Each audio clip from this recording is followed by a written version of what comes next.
వాళ్ళ ఒక దేశాలు అభివృద్ధి చేసుకునే పరిస్థితి వచ్చిందంటే ఒక గొప్ప విశేషము డాక్టర్ బాబాసాహెబ్ అంబేద్కర్ గారి అని సందర్భంగా తెలియజేసుకుంటూ ఈ అవకాశం ఇచ్చిన మీడియా మిత్రులను నిన్న జరిగిన జగన్మోహన్ రెడ్డి గారి మీద దాడి చాలా సిగ్గుపడాల్సిన విషయం.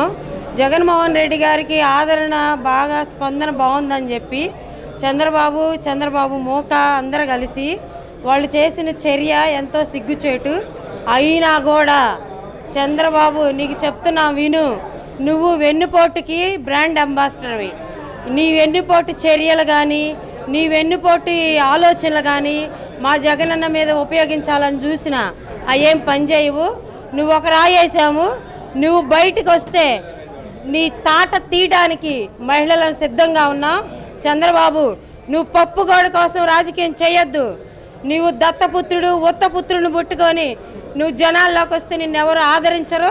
అసలు నీ కోసం జనం వచ్చేవాళ్ళు లేక ఇరుకు సందుల్లో మీటింగులు పెట్టే దద్దమ్మవి నువ్వు. ఇరుకు సందుల్లో జనాల్ని నీ మీటింగ్కి వచ్చిన వాళ్ళు ప్రతి మీటింగులలో మారణ హోమం చూపించావు. అందుకని నీ మీటింగ్కి రావాలంటే జనాలు భయపడుతున్నారు. జగనన్న మీటింగుల్లో అందరూ ఉల్లాసంగా ఉత్సాహంగా పాల్గొనటం చూసి పచ్చ బ్యాచ్ మొత్తం బోండావమా నిన్ను చెప్తున్నావు, నీకు వార్నింగ్ ఇస్తున్నావు. నువ్వు ఎన్నుపోటు చర్యలు చేసావంటే నీకు మర్యాదగా ఉండదు. నువ్వు జాగ్రత్తగా ఉండాలి. చంద్రబాబు టీంకి మేము హెచ్చరిస్తున్నాం. ఖబర్దార్ చంద్రబాబు, నిన్ను వీధుల్లో కూడా తిరగనియ్యం. జాగ్రత్తగా ఉండు, జాగ్రత్తగా మాట్లాడు.